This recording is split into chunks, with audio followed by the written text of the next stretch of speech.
धनतेरस के दिन से दिवाली के उत्सव की शुरुआत हो जाती है। आज यानी 29 अक्टूबर को धनतेरस का पर्व मनाया जा रहा है। धनतेरस के दिन पूजा के समय इस कथा का पाठ करना शुभ माना जाता है। हर साल कार्तिक मास में दिवाली का त्यौहार बेहद उमंग और उत्साह के साथ मनाया जाता है। वैदिक पंचांग के अनुसार कार्तिक माह के कृष्ण पक्ष की त्रयोदशी तिथि पर धनतेरस का त्यौहार मनाया जाता है। इस बार धनतेरस का पर्व आज यानी 29 अक्टूबर को मनाया जा रहा है। इस खास मौके पर कई चीज़ों की खरीदारी करना शुभ माना जाता है। माँ लक्ष्मी के साथ भगवान धन्वंतरी की पूजा विधि विधान से की जानी चाहिए। धार्मिक मान्यता है कि इस दिन खरीदारी करने और पूजा करने से भगवान धन्वंतरी की कृपा प्राप्त होती है और जीवन में कभी भी पैसों की किल्लत का सामना नहीं करना पड़ता। धनतेरस के दिन पूजा के दौरान धनतेरस की कथा का पाठ करने से शुभ फलों की प्राप्ति होती है और जीवन के सभी दुखों से छुटकारा मिलता है। अगर आप भी धन लाभ पाना चाहते हैं तो धनतेरस के दिन पूजा के दौरान व्रत और इसकी कथा का पाठ जरूर करें। पौराणिक कथा के अनुसार कार्तिक मास की कृष्ण पक्ष की त्रयोदशी तिथि के दिन भगवान धन्वंतरी का प्राकट्य हुआ था। समुद्र मंथन के दौरान कई चीज़ें निकली जिनमें विष और अमृत भी था।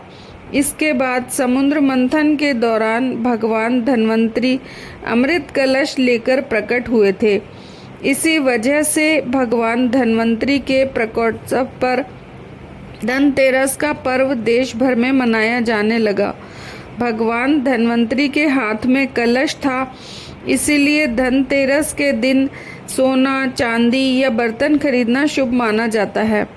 भगवान धन्वंतरी को औषधि और चिकित्सा का देवता भी माना जाता है। मान्यता है कि इनकी पूजा करने से सभी प्रकार के रोग से छुटकारा मिलता है। धनतेरस का पर्व मनाने की दूसरी कथा जगत के पालनहार भगवान विष्णु के वामन अवतार से जुड़ी है। इस कथा का भागवत पुराण में उल्लेख मिलता है। इस प्रचलित कथा के अनुसार कार्तिक माह के कृष्ण पक्ष की त्रयोदशी तिथि पर वामन अवतार ने असुर राज बलि से दान में तीनों लोक मांगे थे और देवताओं को उनकी खोई हुई संपत्ति और स्वर्ग प्रदान किया था। इसी वजह से हर साल दिवाली से पहले धनतेरस का त्यौहार मनाया जाता है। धनतेरस की पौराणिक कथा। एक बार यमराज के दूतों ने सवाल किया कि तुम ना जाने कितने मनुष्यों के प्राण हर लेते हो, क्या तुम्हें कभी मनुष्यों के प्राण लेने में किसी पर दया नहीं आती? यमदूतों ने कहा कि नहीं महाराज, हम सिर्फ आपके दिए हुए निर्देशों का पालन करते हैं।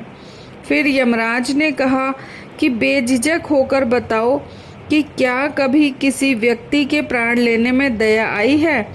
तब एक यमदूत ने जवाब दिया कि एक बार ऐसी घटना हुई है जिसको देखकर हृदय पसीज गया था। एक दिन हंस नाम का राजा शिकार पर निकला और वो जंगल के रास्ते में भटक गया। राजा भटकते भटकते दूसरे राजा की सीमा पर पहुंच गया। वहां एक हेमा नाम का शासक था और उसने अपने पड़ोस के राजा का खूब आदर सत्कार किया। उसी दिन हेमा की पत्नी ने एक पुत्र को जन्म दिया। ज्योतिषियों ने उस नवजात बालक के ग्रह नक्षत्र को देखते हुए भविष्यवाणी कर दी कि विवाह के 4 दिन बाद ही मृत्यु हो जाएगी। तब राजा ने आदेश दिया कि इस बालक को यमुना तट पर एक गुप्त गुफा में ब्रह्मचारी के रूप में रखा जाए, जहाँ कोई भी न आ पाए। लेकिन विधि विधान को कुछ और ही मंजूर था। संयोगवश राजा हंस की पुत्री भटकते हुए यमुना तट की उस गुफा में चली गई और वहां उसने राजा के पुत्र को देखा। उस राजकुमार को भी वो कन्या पसंद आई और दोनों ने गंधर्व विवाह कर लिया। विवाह के 4 दिन बाद राजा के पुत्र की मृत्यु हो गई। अपने पति की मृत्यु देख राजकुमारी जोर जोर से रोने लगी। तब यमदूत ने कहा कि उस नवविवाहिता का विलाप सुनकर उनका हृदय पसीज गया था। सारी बातें सुनकर यमराज ने कहा कि क्या करें, ये तो विधि का विधान है और मर्यादा में रहते हुए। इसके बाद यमदूतों ने यमराज से पूछा कि हे महाराज, क्या कोई ऐसा उपाय है जिससे अकाल मृत्यु से बचा जा सके। तब यमराज ने कहा कि धनतेरस के दिन विधि विधान के साथ पूजा अर्चना करने और दीपदान करने से अकाल मृत्यु नहीं होती है।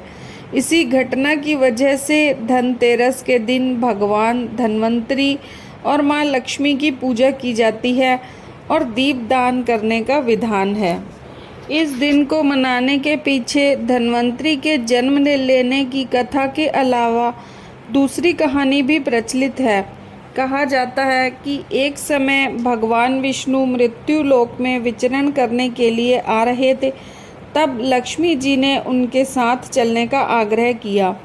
विष्णु जी ने कहा कि यदि मैं जो बात कहूँ तुम अगर वैसा ही मानो तो फिर चलो। तब लक्ष्मी जी उनकी बात मान गईं और भगवान विष्णु के साथ भूमंडल पर आ गई। कुछ देर बाद एक जगह पहुंचकर भगवान विष्णु ने लक्ष्मी जी से कहा कि जब तक मैं न आऊं तुम यहाँ ठहरो, मैं दक्षिण दिशा की ओर जा रहा हूँ, तुम उधर मत आना। विष्णु जी के जाने पर लक्ष्मी जी के मन में कौतूहल जागा कि आखिर दक्षिण दिशा में ऐसा क्या रहस्य है जो मुझे मना किया गया है, और भगवान स्वयं चले गए। लक्ष्मी जी से ना रहा गया और जैसे ही भगवान आगे बढ़े लक्ष्मी जी भी पीछे पीछे चल पड़ी। कुछ आगे जाने पर उन्हें सरसों का खेत दिखाई दिया जिसमें खूब फूल लगे थे। सरसों की शोभा देखकर आगे मंत्रमुग्ध हो गईं और फूल तोड़कर अपना श्रृंगार करने के बाद आगे बढ़ीं। आगे जाने पर एक गन्ने के खेत से लक्ष्मी जी गन्ने तोड़कर रस चूसने लगी।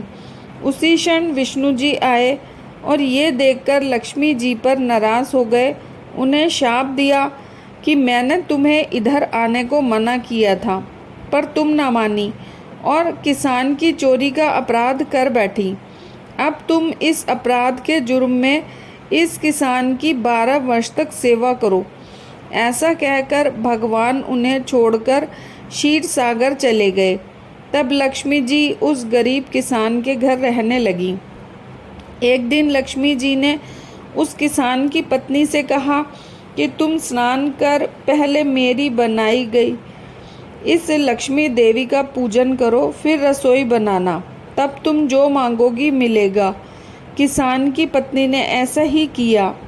पूजा के प्रभाव और लक्ष्मी जी की कृपा से किसान का घर दूसरे ही दिन से अन्न, धन, स्वर्ण, रत्न आदि से भर गया। लक्ष्मी ने किसान को धन धान्य से पूर्ण कर दिया। किसान के 12 वर्ष बड़े आनंद से कट गए। फिर 12 वर्ष के बाद लक्ष्मी जी जाने को तैयार हुई। विष्णु जी लक्ष्मी जी को लेने आए तो किसान ने उन्हें भेजने से इनकार कर दिया। तब भगवान ने किसान से कहा कि इन्हें कौन जाने देता है, ये तो चंचला हैं, कहीं नहीं ठहरती, इनको बड़े बड़े नहीं रोक सकते। इनको मेरा शाप था, इसीलिए 12 वर्षों से तुम्हारी सेवा कर रही थी। तुम्हारा 12 वर्ष का समय पूरा हो चुका है। किसान हठपूर्वक बोला कि अब मैं लक्ष्मी जी को नहीं जाने दूंगा। तब लक्ष्मी जी ने कहा कि हे किसान, तुम मुझे रोकना चाहते हो तो जैसा मैं कहूँ वैसा करना। कल धनतेरस है, तुम कल घर को लीप पोत कर स्वच्छ करना, रात्रि में घी का दीपक जलाकर रखना और सायंकाल मेरा पूजन करना और एक तांबे के कलश में रुपए भरकर मेरे लिए रखना। मैं उस कलश में निवास करूंगी, किंतु पूजा के समय मैं तुम्हें दिखाई नहीं दूंगी। इस दिन की पूजा से वर्ष भर मैं तुम्हारे घर से नहीं जाऊंगी। ऐसा कहकर वह दीपकों के प्रकाश के साथ 10 दिशाओं में फैल गई। अगले दिन किसान ने लक्ष्मी जी के कथनानुसार पूजन किया। उसका घर धन धान्य से पूर्ण हो गया। इसी वजह से हर वर्ष 13 के दिन लक्ष्मी जी की पूजा होने लगी।